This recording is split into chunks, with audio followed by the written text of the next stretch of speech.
मैं उसी का अनुपालन करता हूँ, और हंसते हंसते जो भी दायित्व मिलता है उसका मैं अनुपालन करता हूँ।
डॉक्टर रामेश्वर उरांव जी, हमारे निवर्तमान अध्यक्ष आदरणीय श्री ठाकुर जी, यहाँ उपस्थित माननीय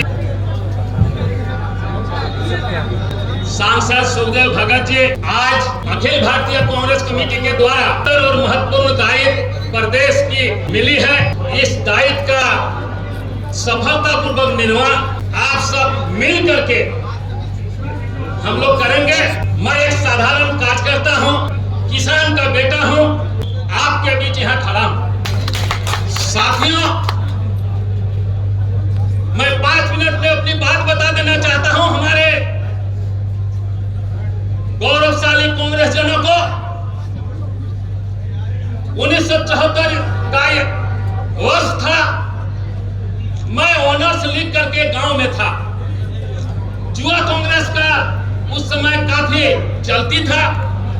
आदरणीय रोशन लाल भाटिया जी मेरे घर पर आए और मुझे कहा कि आप यूथ कांग्रेस में योगदान दीजिए। मैं यूथ कांग्रेस में सिली प्रखंड का एक कार्यकर्ता की तरह काम किया, प्रखंड अध्यक्ष बना और वहां के 19 पंचायत 113 गांव का भ्रमण किया।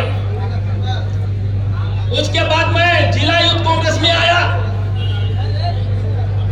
प्रदेश जब मैं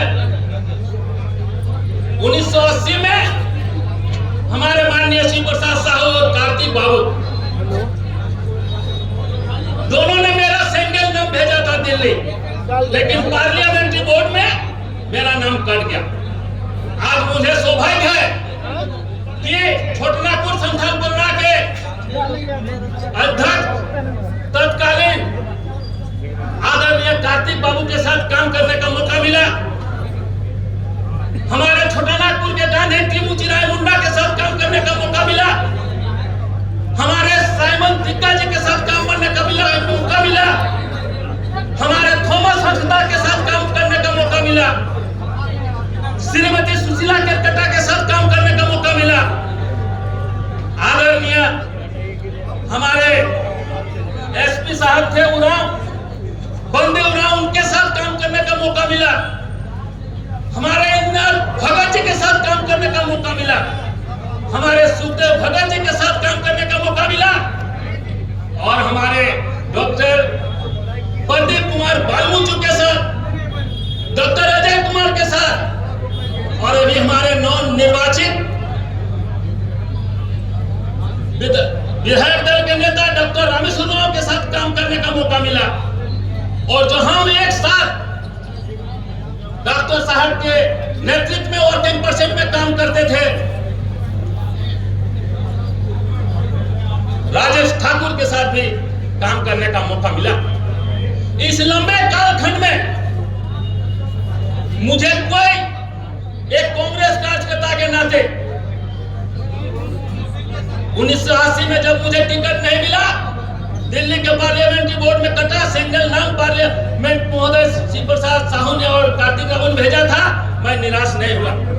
डॉक्टर जगन्नाथ मिश्रा ने मुझे जब लोहरदगा गुमला सिंह जगह खूंटी रांची का एक जिला परिषद हुआ करता था, उस समय मुझे सदस्य मनोनीत किया गया। 85 में हमारे बिंदेश्वरी दुबे, हाजी अब्दुल रजाक अंसारी जो चुनाव समिति में थे, उन्होंने मुझे टिकट दिया और मैंने सीपीएम जैसे केडर पार्टी को पराजित करने का काम किया।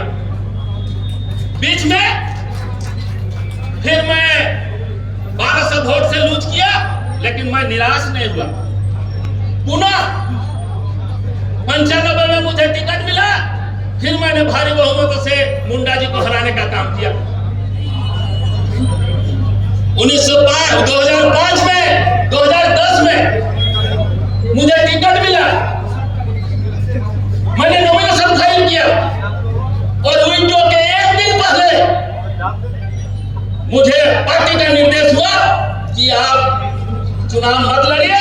डॉक्टर सरफराज अहमद जो है पार्टी छोड़ के राजद में चले गए और थॉमस हंस का जो सीट है वो जेएमएम को चला गया और कहा गया कि आप ये इस सीट को जो आपको मिला हुआ है आप छोड़ दीजिए पार्टी के हित में। और मैंने विड्रॉ किया और सहज कांग्रेस का काम करते गया। पुनः 10 में मुझे टिकट मिला और उस समय भी नॉमिनेशन फाइल किया, जेवीएम के साथ तालमेल हुआ। उस वक्त भी मुझे निर्देश हुआ विड्रॉ करने का, मैंने विड्रॉ किया। लेकिन फिर भी मैं कहीं किसी दल में नहीं गया और हंसते खेलते एक साधारण कार्यकर्ता की तरह अपना काम जो भी नेतृत्व ने मुझे सौंपा मैंने उसे निभाने का काम किया। साथियों, पुनः संगठन में मुझे जोनल कोऑर्डिनेटर बनाया गया। हमारे साथ ओशो चौधरी जी, अमाखल खोजी, भीम जी, सुल्तान जी को बनाया गया। पूरा 14 पार्लियामेंट क्षेत्र में 5 हम लोग व्यक्ति थे जो डायरेक्ट पूरे क्षेत्र में घूम करके रिपोर्ट करते थे। और मुझे फिर पुनः वर्किंग प्रेसिडेंट का जिम्मेदारी दी गई और साथ साथ कार्यालय का भी। मैं अपने क्षेत्र में रहने वाले लोकसभा क्षेत्र का भी, विधानसभा क्षेत्र का भी दौरा कर और वहां मीटिंग बराबर किया करता था और ऑफिस में भी बखूबे।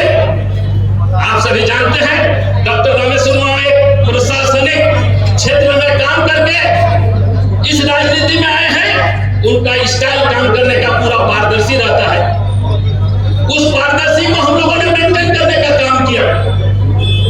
साथियों, मैं आभार व्यक्त करता हूं हमारे राहुल गांधी जी का, आशीर्वाद देने का काम किया है और मुझे कहा है कि आप पूरे इलाका में घूम करके जो भी संगठन बना हुआ है उसको आगे बढ़ाने का काम करें और सबको मिलजुल कर एक सबको साथ लेकर संगठन का काम करें ताकि आने वाले विधानसभा चुनाव में बेहतर परिणाम हो सके। साथियों, किसी लक्ष्य को प्राप्त करने के लिए हमारा एक ही है, कर्मण्य अधिकारस्थे मां फलेषु कदाचन। भगवान श्री कृष्ण ने अर्जुन को जो उपदेश दिया था मैं उसी का अनुपालन करता हूँ और हंसते हंसते जो भी दायित्व मिलता है उसका मैं अनुपालन करता हूँ। आप सभी लोगों से मेरा अनुरोध है, कांग्रेस जनों से अनुरोध है, ये कांग्रेस का गौरवशाली इतिहास है।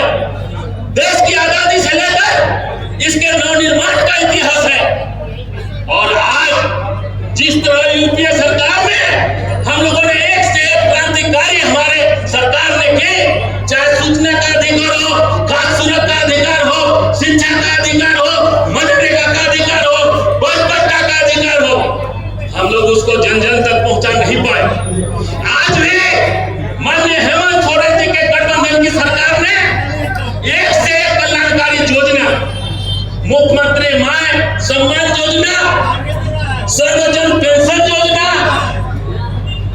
2 लाख तक किसी ऋण का माफी और 200 तक बिजली यूनिट का मुफ्त देना ये सारी योजनाएं जो है हमारे लिए बहुत ही क्रांतिकारी योजना है। अबू आवास योजना, इन सारी योजनाओं को लेकर यदि हम जन जन तक जाएंगे, घर घर जाएंगे, तो निश्चित रूप से कोई भी ताकत नहीं है कि आगामी 2024 में पुनः गठबंधन की सरकार बनेगी और भारी बहुमत से बनेगी। मैं एक कांग्रेस का कार्यकर्ता हूं। कार्यकर्ता संगठन में पूंजी होते हैं। मैं कार्यकर्ता के मान सम्मान के साथ कभी किसी से समझौता करने वाला नहीं हूं। कांग्रेस के कार्यकर्ता हमारे नहीं है। मैं एक कार्यकर्ता हूं, आप सबों के प्रतीक के रूप में, और जो भी हमारे निर्णय होंगे कांग्रेस के हित में होंगे, संगठन के हित में होंगे और आप सबों के सहयोग से होंगे। हमारे जितने माननीय मंत्री हैं, हमारे पदाधिकारी हैं, सभी मिलजुल करके सरकार की उपलब्धियों को और कांग्रेस के नीति और सिद्धांतों को घर घर तक पहुंचाने का काम करेंगे। इन्हीं चंद शब्दों के साथ आज मैं ज्यादा तकरीब न करके मैं बहुत बहुत आभार व्यक्त करता हूं। जय हिंद, जय कांग्रेस। कांग्रेस जिंदाबाद।